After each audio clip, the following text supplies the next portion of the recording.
那条项链最后由龙庭拿下。他拍下这条项链不仅仅曾经是祖宗的珍品，他也想将这条项链送给初九。等他向初九表白，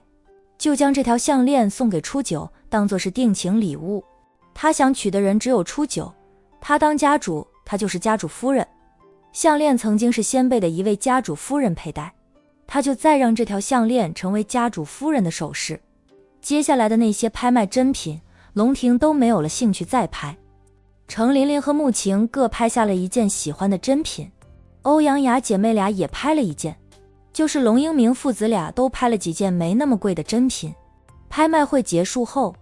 龙英明一行人在外面等着龙庭一行人出来，还时不时提醒儿子孙女，等会儿对龙庭要态度恭敬，演戏都要演到最好。目前他们已经没有其他路好走，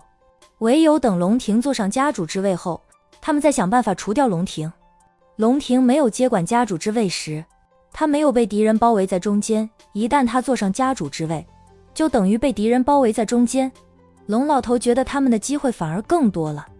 龙庭又不是在H市长大，跟族人没有感情，哪怕他的龙腾集团追上了龙氏集团，那又如何？更重视宗族的龙氏，可不是他想象中那么容易掌控的。而且族里很多人跟龙老头是一伙的，他们一起对付龙庭，龙庭的家主之位都未必能坐稳。本来还在失落没有偷到家主信物的龙老头，那是豁然开朗呀。等龙庭一行人出来后，龙老头立即朝他走去，龙拓父女俩以及保镖紧跟在他身后。龙拓快步追上前扶住老头子，毕竟年纪大了，演戏这么卖力怕摔着。龙庭，龙庭！龙老头激动地叫喊，刚才拍卖会上他们不好聊，现在总可以聊一聊了吧。龙庭一行人停下来，龙老头走过来，先是和欧阳雅等人打过招呼，又对穆晴妯娌俩说道：两位君太太，我得郑重地向你们道歉，那天晚上是我们冒犯了你们，真的对不起，都是一场误会，我们真没有其他意思的，只是怀疑叶先生就是我们要找的那个孩子，才会做了那样的事，我们真没有恶意，是找那孩子找了30年，太心急了。穆晴淡冷地说道，是不是误会龙先生心里清楚，事情过去了，我们也不想再追究，不过龙先生真觉得对不起的话，可以给我们一点补偿。龙拓撇撇嘴，心里腹诽，这两个老女人把他家的保镖揍了一顿，不少人都受伤住院，现在还在医院住着呢，他们没有向他们索要医药费及补偿就算了，穆晴居然反过来向他们索要补偿。两个老女人可是连根头发丝都没有掉的。龙老头陪着笑脸，是，我们吓到了两位君太太，是该赔偿你们精神损失费的，各位能否赏个脸，让我请你们吃饭？龙老头对龙庭说道，我们边吃饭边聊。龙庭直接拒绝了，我战六叔已经做好饭菜，我们回家吃，就要吊一吊这个老头子的心，让他紧张害怕，又拿他没办法。战远没有跟着来，他留在家里做饭，免得他老婆回去后还得饿肚子。欧阳雅嘴巴太挑嘛，外面的饭菜他是吃不下去的，以前他就是以嘴挑出名，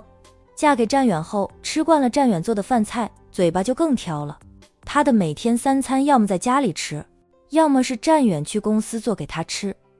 龙庭，我是你伯伯啊，你小时候我还抱过你的。龙老头着急的道，30年不见，我有很多话想和你说，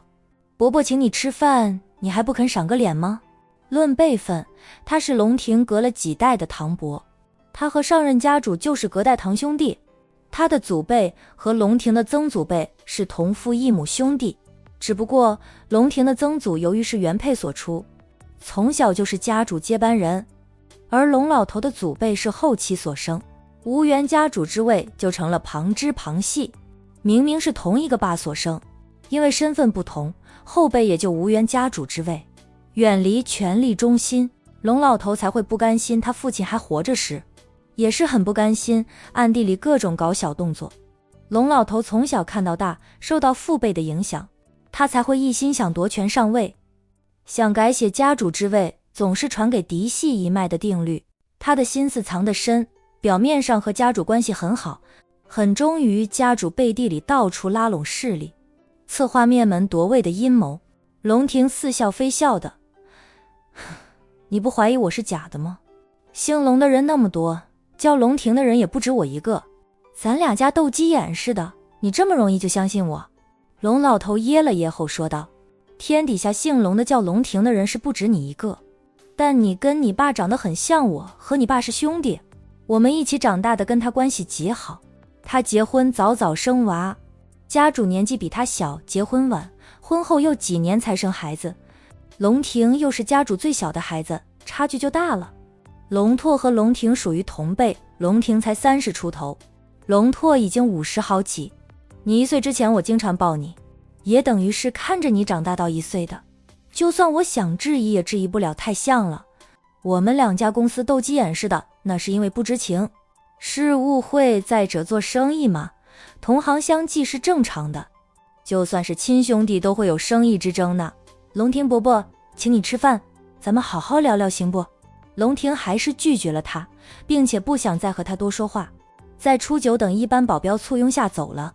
穆晴等人也懒得搭理龙老头，一行人全都跟着走。龙老头的保镖想拦又不敢拦，也拦不住。不说欧阳家的保镖也跟着，就是龙庭身边的那些保镖，他们都不是对手。龙老头只能眼睁睁地看着龙庭一行人远去，直到看不见了，龙老头才敛起了激动的表情，沉下了脸，对儿孙说道，走吧，直接回家。本来他打算亲自带着孙女儿去欧阳家做客的，现在没有那个必要了，因为欧阳家绝对不会让他的孙女入欧阳家的大门。欧阳俊连看他孙女一眼都没有，他孙女这点姿色对于欧阳俊来说没有一点吸引力，人家是在俊男美女堆中长大的，见过不少美女，若雨是有几分姿色，身份地位放在 H 市绝对不差，甚至是很靠前的，但面对欧阳家，若雨各方面都不够看了，想帮孙女找一个好婆家当靠山，看来挺难的。等龙庭接管了龙氏家族后，若雨想找好婆家就更难了。外界的人虽然没有证据，明证是龙老头灭了家主一家，但很多人都在怀疑的，特别是跟龙老头同辈的人。